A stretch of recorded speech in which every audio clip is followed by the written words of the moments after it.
সারা দেশের সাধারণ মানুষ এখন তুলনা করছেন যে দুই প্রধানমন্ত্রীর দুই পুত্রের রাজনীতি আগমনকে নিয়ে তারা বিচার বিশ্লেষণ করছেন।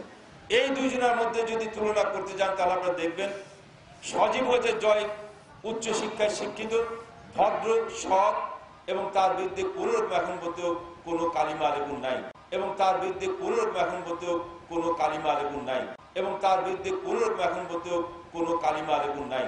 সজীব ওয়াজেদ জয় যখন বাংলাদেশে ছিল মাদকাসক্ত অবস্থায় ধানমন্ডি থানা, গুলশান থানায় বেশ কয়েকবার গ্রেপ্তার হয়েছিল। শুধুমাত্র তার মায়ের অবস্থানগত কারণে পুলিশের হাত থেকে সেদিন ছাড়া পেয়েছিল। এই মহান জাতীয় সংসদে তথ্যের মাধ্যমে আমি কিছু অংশ বলতে চাই।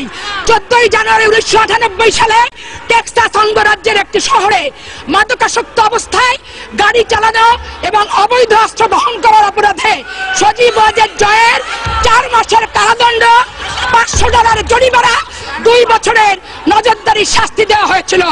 6 ফেব্রুয়ারি 2000 সালে বেপরোয়া গাড়ি চালানোর জন্য এবং বেআইনি রাডার ডিটেক্টর বহন করার অপরাধে ভার্জিনিয়ার হেনোভার কাউন্টিতে জরিমানা এবং 1 দিনের জন্য কারাবন্দিতে ছিল সজীব ওয়াজেদ জয়।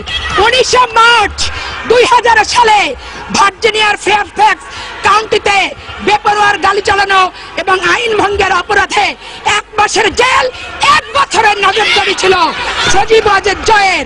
এই মদ্যপ বিপদগামী ছেলেকে দিয়ে আর যাই হোক আওয়ামী লীগ ঘোষিত ডিজিটাল বাংলাদেশের স্বপ্ন দেখা অবান্তর ছাড়া আর কিছু নেই।